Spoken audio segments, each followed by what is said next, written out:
Right stores October 23rd. Please welcome Seether. Shaun, Dale, and John.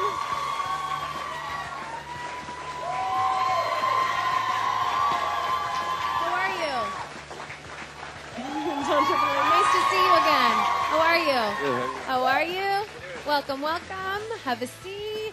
All your fans are excited. Have you here? The new album comes out October 23rd. And it has such a great title. Normally, you know, titles of albums, they don't really have much meaning. But this is Finding Beauty in Negative Spaces, which I think is great because everybody goes through things in their life. And it's hard to find, you know, the positive and then the beauty in things. Is that why you named it that? I think I was just feeling poetic that day. Really? Being fancy, a fancy title? We like to have, you know, album titles that mean something and that apply to the process of recording and what the songs are about, you know. So this one was just basically trying to find the good things in amongst all the bad things, you know. Which is a good thing to do, right? Okay, now, is it true that some of the songs actually that you started them off when you were in rehab?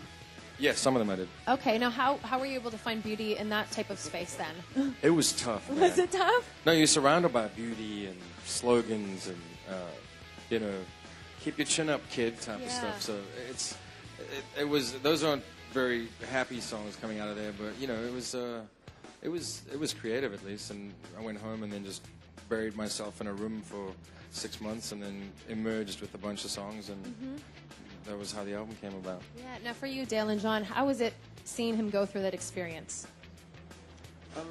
It's always tough, something like that, you know. We're all very close, and, you know, we're all family. You know, you spend so much time together in close quarters on the bus and, you know, even in personal time. So,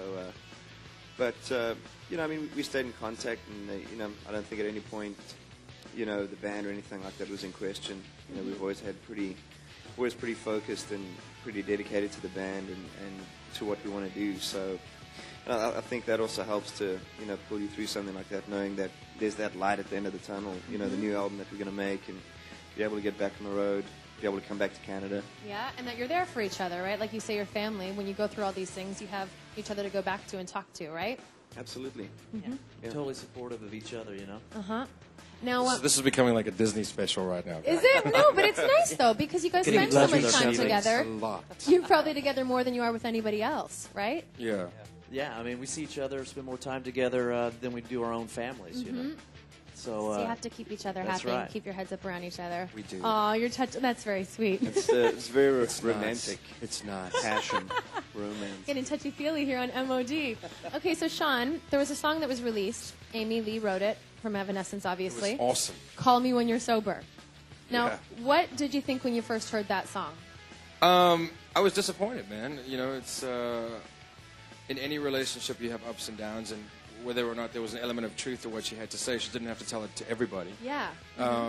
And you know, and my first instinct was to lash out and do the same thing, and then I figured, well, that would just make me the same kind of person. So I decided I wouldn't write anything about that kind of stuff, you know, because it just isn't who I want to be anymore. And I think when I was younger, I would certainly have written something, but it just seemed like, I mean, she's young, she's a kid, so you know, she's I think barely 25, and she felt that she needed to tell everybody what a bad guy I am. And you know, I walked out of the hotel last night, and some kid was sitting right in front of the hotel with his car windows open and started playing that song as loud as he could as I walked out. No, he did not. Yeah, it's, you know, that part of it's like, I don't know what he was trying to do.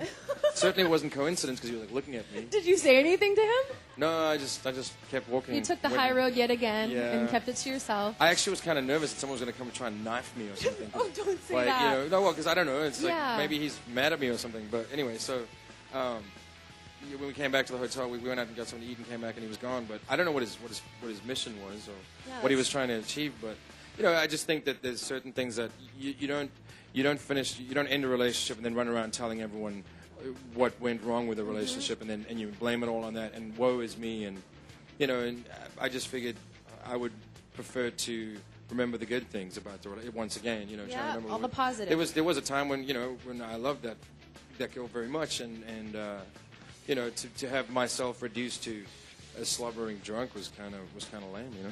But you took the high road, like you said, and you guys worked on this amazing album. As we said, October 23rd, it's in the stores. Now we're going to talk about all of your fans and stuff like that, all the support from them, because there's some amazing messages on your message board that fans write to you guys. It's been great. It's been, you know, we basically we went away for a year and came back with the song "Fake It" and didn't know what to expect. And within 2 weeks in the States, it was in the top 10. And you know, for a band that hasn't been visible or even, you know, audible, I guess, for more than a period of a year, it's a big, scary thing, you know. Yeah. 'Cause some bands can pull it off. Like, I mean, Tool does it every time. They can disappear for 10 years and come back, and everyone still cares.